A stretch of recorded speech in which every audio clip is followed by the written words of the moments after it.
Let's talk about outpatient Jiffy knee replacement and what that actually means for you.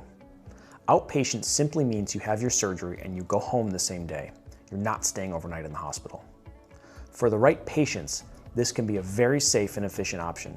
You're in a controlled surgical environment with a dedicated team, and everything is designed to help you recover and transition home smoothly. After surgery, you'll spend a few hours in recovery where we can make sure your pain is controlled, you're able to move safely, and you're medically ready to go home.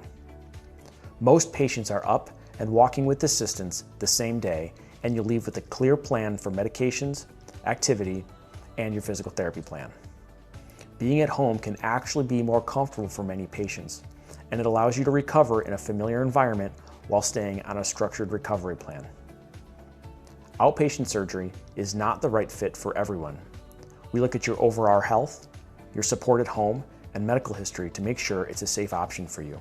If you're dealing with severe knee pain and wondering if outpatient Jiffy knee replacement is an option for you, the next best step is to come in for an evaluation so we can build the right plan for you.